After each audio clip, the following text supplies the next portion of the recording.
Welcome back বন্ধুরা, আমি অনন্যা আর আপনারা দেখছেন আমার চ্যানেল অনন্যাস ওয়ার্ল্ড। এই ভিডিওটা আমার আন্দামান সিরিজের সেকেন্ড ভিডিও। আর যেমন আগের ভিডিওতে বলেছিলাম, এই ভিডিওতে বা সেকেন্ড ডেতে আমরা চলে গেলাম মিডল আন্দামানের বারাটাং আইল্যান্ডে। সুতরাং এই ভিডিওটা শেষ পর্যন্ত দেখতে থাকুন, কারণ আমি এখানে দেখাবো আমরা বারাটাং আইল্যান্ডে এক্স্যাক্টলি কি কি করলাম।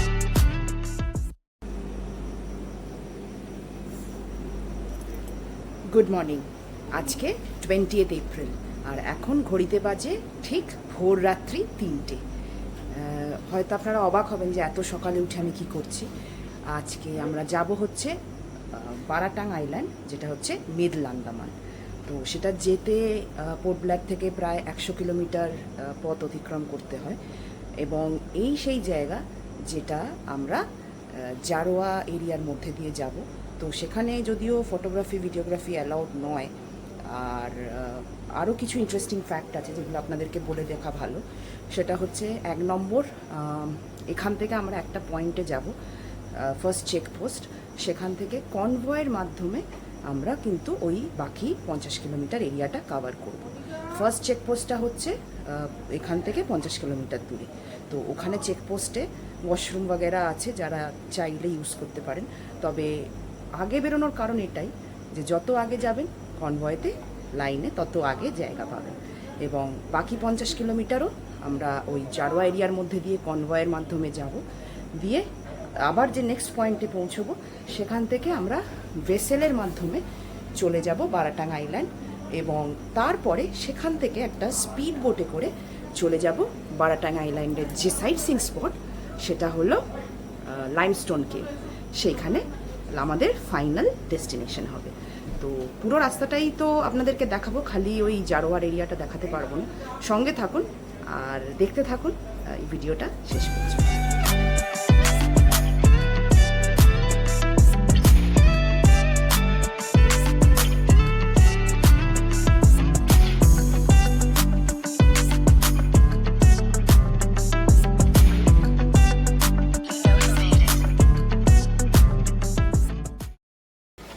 চলে এসেছি আমাদের ফার্স্ট চেকপোস্ট, যেটা বলেছিলাম পোর্ট ব্লেয়ার থেকে 50 কিলোমিটার দূরে জিরকাটাং। জায়গাটার নাম জিরকাটাং। আর এখান থেকে আমাদের কনভয় যাবে জারোয়া এরিয়ার ওপর দিয়ে নেক্সট 50 কিলোমিটার বারাটাং আইল্যান্ড। তো দেখতেই পাচ্ছেন পেছনে, জানি না কতটা দেখতে পাচ্ছেন অন্ধকারে, গাড়ির লাইন অলরেডি শুরু হয়ে গেছে। আমাদের গাড়ি মোটামুটি 9-10 নম্বরে আছে। তো যেটা বলেছিলাম, যত আগে আমরা আসতে পারবো তত লাইনে আগে দাঁড়াতে পারবো, এবং তাতে সুবিধে যা হয়, ওয়াশরুম, দোকানপাট এগুলো সব সামনের দিকে, মানে গেটের ধারে। এই দেখুন, আমি এখন একদম গেটের সামনে দাঁড়িয়ে রয়েছি। এই হচ্ছে ফার্স্ট চেকপোস্টের গেট, আর ওয়াশরুম হচ্ছে গেটের ওপারে। তো যত পেছন দিকে যা থাকবেন তত বেশি হাঁটতে হবে ওয়াশরুম অ্যাভেল করার জন্য। প্লাস একটা সামনের দিকে থাকলে তো টাইম সেভ হয়ই। তো সব মিলিয়ে যদি এই জিরকাটাঙে আগে পৌঁছতে হয় বা লাইনে আগে থাকতে হয়, অতি অবশ্যই 3টের সময় কিন্তু আপনাদের পোর্ট ব্লেয়ার থেকে রওনা দিতে হবে।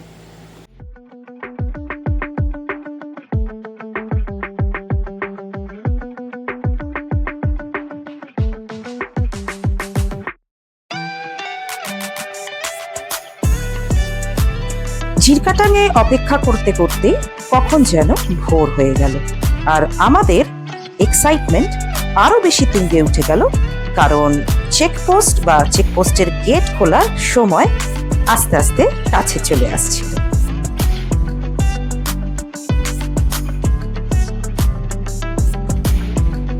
এই বেলা বলে রাখি, নর্থ আন্দামানের মায়াবন্দর বা দিগলিপুর যাওয়ার জন্য আপনাদের কিন্তু এই পথ দিয়ে যেতে হবে। ভোর হতেই তো চা খিদে পেয়ে গেল, তাই 1 কাপ গরম গরম চায়ে চুমুক দিয়ে আমরা আমাদের জার্নি স্টার্ট করার প্রস্তুতি নিলাম। ঘড়িতে এখন বাজে 5:30, আর মোটামুটি আধ ঘন্টার অপেক্ষা, তারপরেই আমরা রওনা দিয়ে দেব কনভয়ের মাধ্যমে বারাটাং আইল্যান্ডের উদ্দেশ্যে। তো এখানে বিশেষ কিছু তো করার নেই, আমরা তো বলেছিলাম যেরকম 4টে নাগাদ পৌঁছে গেছিলাম। তারপরে এই ঘুরে বেড়াচ্ছি এদিক ওদিক, চা খেলাম, এই আর কি। তো একটু বোরিং লাগবে প্রথমটা, কিন্তু কি অপেক্ষা করে আছে সেটার ওপর ডিপেন্ড করবে বাকি দিনটা আপনার কেমন যাবে। তো আমিও সেই আশাতেই রয়েছি, দেখা যাক কতটা কি ভালো লাগে, আপনাদেরকেও শেয়ার করব। আর হ্যাঁ, আর একটা ইনফরমেশন দেওয়া হয়নি, সেটা হচ্ছে আপনারা যদি এখানে আসেন অতি অবশ্যই একটা গভর্নমেন্ট আইডি কার্ড ক্যারি করবেন, কারণ এখানে পারমিট করাতে হয় এবং তার জন্য গভর্নমেন্ট আইডি কার্ড, প্রেফারেবলি আধার কার্ড জরুরি। ও হ্যাঁ, আপনাদেরকে বলা হয়নি, আমাদের বেরোনোর আগেই কিন্তু চলো যাই আমাদের প্রত্যেকের হাতে এরকম একটা প্যাকড ব্রেকফাস্ট প্রোভাইড করেছিল। এখন একটু খিদে খিদে পাচ্ছে, তাই ব্রেকফাস্টটা ওপেন করে দেখছি কি আছে। কিছুটা খাবো, হয়তো পুরোটাও খেতে পারি। তো প্রথমেই দেখলাম একটা কলা দিয়েছে এবং একটা অ্যালুমিনিয়াম ফয়েল রয়েছে। তো খুলে দেখি অ্যালুমিনিয়াম ফয়েলের মধ্যে কি আছে। আচ্ছা, একটা ফ্রুটি রয়েছে, একটা ডিম সেদ্ধ আর একটা স্যান্ডউইচ।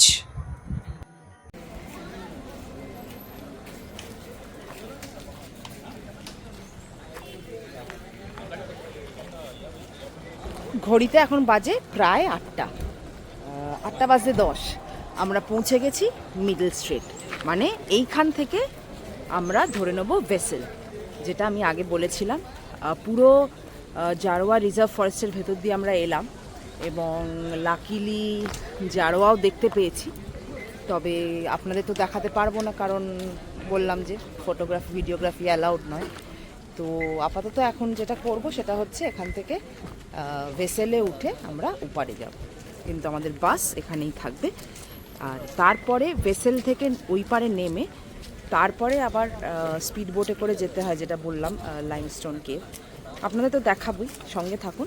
আপাতত এখন আমরা ভেসেলে উঠব।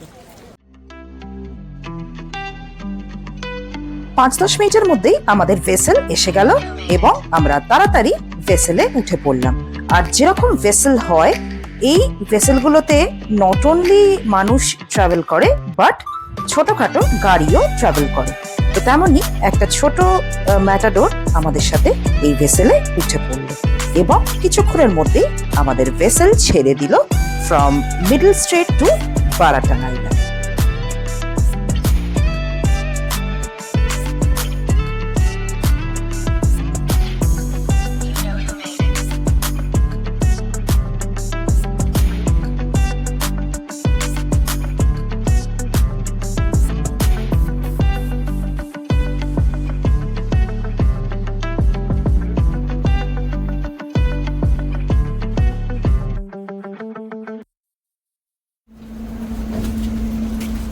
হয়ে গেল আমাদের ভেসেলের জার্নি শেষ। এরপরে নেক্সট জার্নি হবে স্পিড বোটে।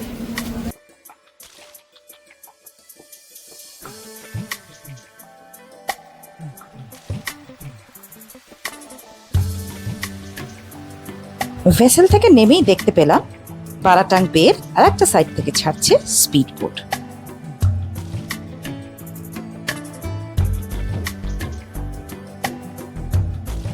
যেখান থেকে স্পিড বোট ছাড়ছে সেই এরিয়ায় যেতেই দেখলাম আমাদেরকে এক একটা গ্রুপ করে এক একটা স্পিড বোটের জন্য অ্যাসাইন করে দিল এবং সেই বে এরিয়ার সামনেই ছিল কয়েকজন লোক, যারা এই লাইফ জ্যাকেট নিয়ে দাঁড়িয়েছিল এবং তারা আমাদেরকে লাইফ জ্যাকেট পরে নিতেও সাহায্য করলো।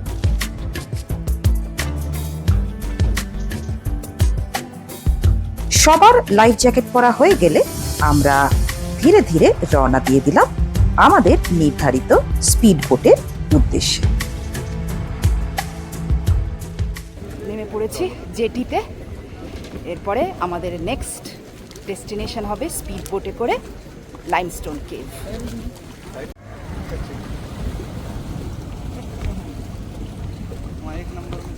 एक नंबर। अच्छा, বসে পড়েছি বোটে।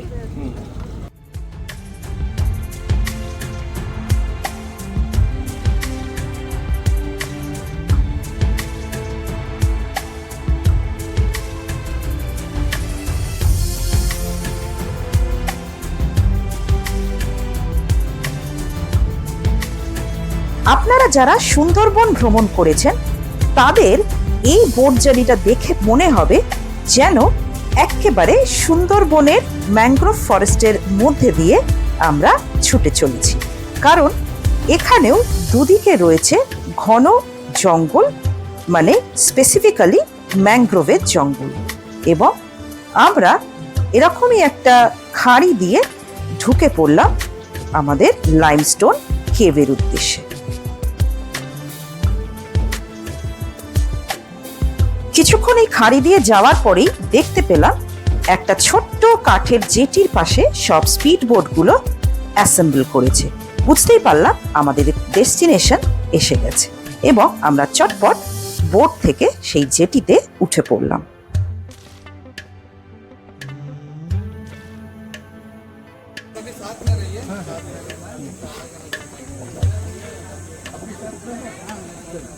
যেরকম দেখতে পেলেন এখান থেকে লাইমস্টোন কেভ 1.2 কিলোমিটার।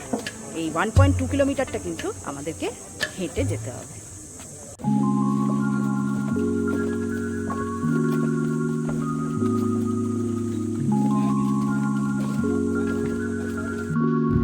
বলে রাখা ভালো, এই 1.2 কিলোমিটারের ট্রেকটা কিন্তু খুব একটা টাফ নয়, সুতরাং আপনারা সকলেই এই হাঁটাটা অনায়াসেই হাঁটতে পারবেন। একটু চড়াই উতরাই আছে কিছু কিছু জায়গায়, তবে সেটা কিন্তু কোনো মেজর কনসার্ন হওয়ার কথা না।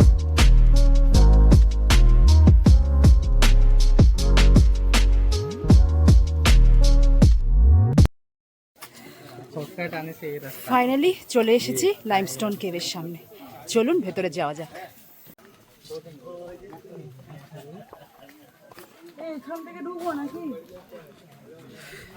সরি, এটা মিসফায়ার হয়ে গেছিল। এটা কেভটা নয়, এটা জাস্ট একটা শর্টকাট।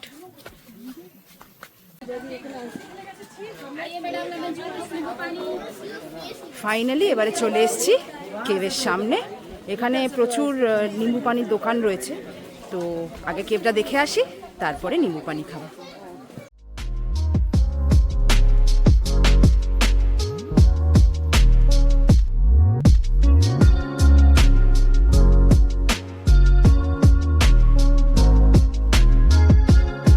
বলে রাখি, এই অরেঞ্জ জামা পরা যাদেরকে দেখছেন এরা হচ্ছে এখানকার গাইড। সুতরাং আপনারা যখন এখানে আসবেন, যদি নিজেরা আসেন, এরম একটা করে গাইডও হায়ার করতে পারেন। আমাদের পুরো গ্রুপের জন্য 2টো গাইড অ্যাসাইন করা হয়েছিল। ফাইনালি আমরা ঢুকে পড়লাম লাইমস্টোন কেভের মধ্যে।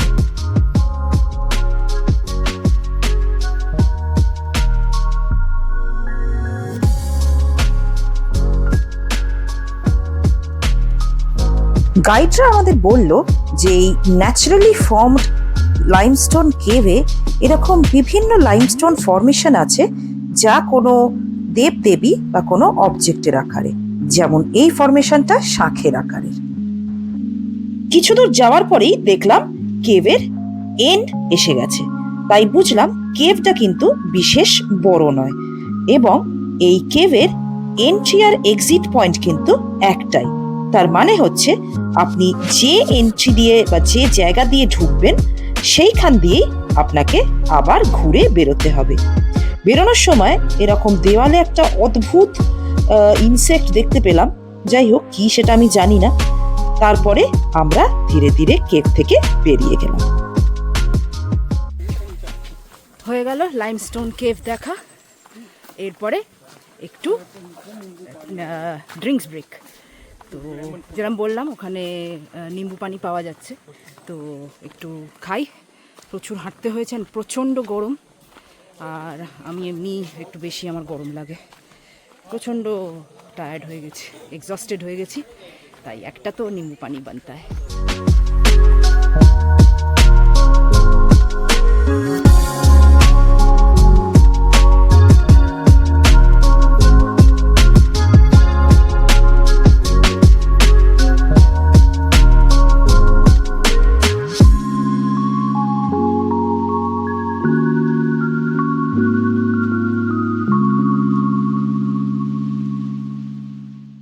হয়ে গেল নিম্বু পানি খাওয়া। এরপরে আমরা ফিরে যাব আমাদের বোটে, মানে স্পিড বোটে। তারপরে স্পিড বোটে করে আবার ফিরে যাব মেন বারাটাং আইল্যান্ডে, যেখান থেকে আমরা আবার ভেসেলে করে চলে যাব ওয়াপাস।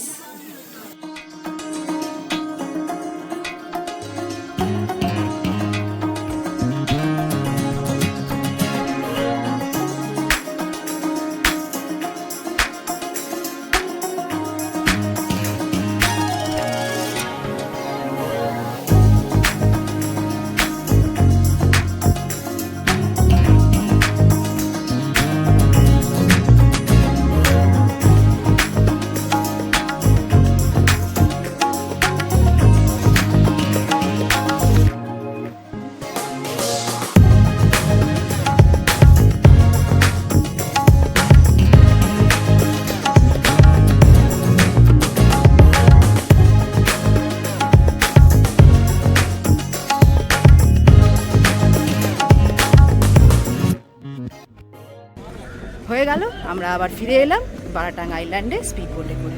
এরপরে আমাদের নেক্সট স্টপ হবে লাঞ্চের জন্য রেস্টুরেন্ট। ওই যেখানে স্পিড বোট নামিয়েছিল সেখান থেকে এই গাড়িগুলো করে আমরা চলে এলাম আমাদের আজকে লাঞ্চ করার রেস্টুরেন্টে। এখানে লাঞ্চ করে নেব, আবার এই গাড়িগুলোই আমাদেরকে ওই বে এরিয়াতে ফেরত নিয়ে যাবে। রেস্টুরেন্টে ঢুকে আমরা সব থেকে আগে একটু হাত মুখ ধুয়ে নিলাম, কারণ এতটা হাঁটাহাঁটি করার পরে এই গরমে বেশ এক্সস্টেড লাগছিল। যাই হোক, ফ্রেশ হওয়ার পরে একটু ভালোই লাগলো। তারপরে আমরা ভেতরে রেস্টুরেন্টে গিয়ে খেতে বসে গেলাম।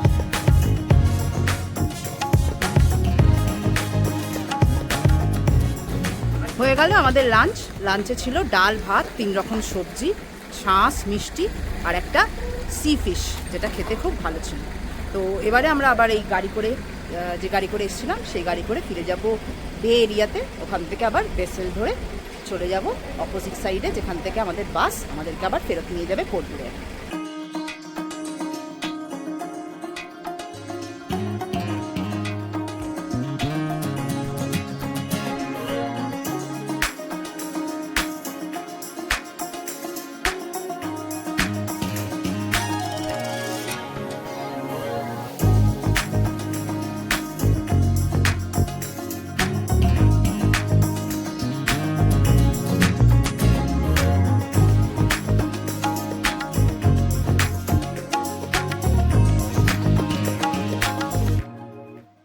ফিরে এলাম আবার ভেসেলে করে মিডল স্ট্রিটে।